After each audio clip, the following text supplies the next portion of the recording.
சென்னையில் ஐபிஎல் போட்டியில் பரம எதிரிகளான Chennai super kings, Mumbai Indians அணிகள் மோதிய விறுவிறுப்பான போட்டியை கண்டு ரசித்த கல்லூரி மாணவர்கள் இருவர் தங்களின் விருப்பமான சென்னை அணி வென்ற மகிழ்ச்சி கொண்டாட்டத்தில் வீடு திரும்பிய போது வழியில் பைக் விபத்தில் மரணமடைந்த சம்பவம் அதிர்ச்சியை ஏற்படுத்தியுள்ளது.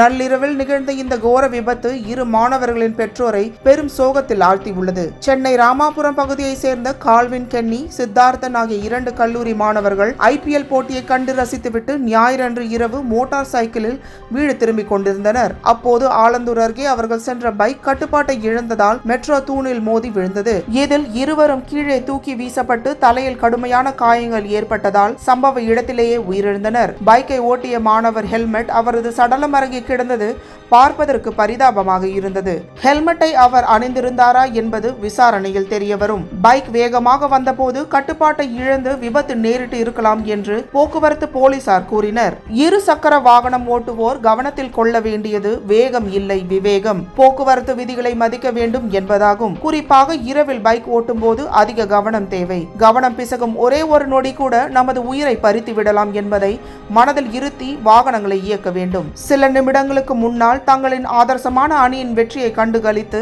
மகிழ்ச்சியில் வீடு திரும்பிய இளைஞர்கள் இருவர் தற்போது உயிரோடு இல்லை. அதிவேக பைக்குகளை இயக்கும் இளைஞர்கள், அவர்களின் பெற்றோர் எச்சரிக்கையாக செயல்பட்டால் மட்டுமே இது போன்ற பெருந்துயர்களை தவிர்க்க முடியும்.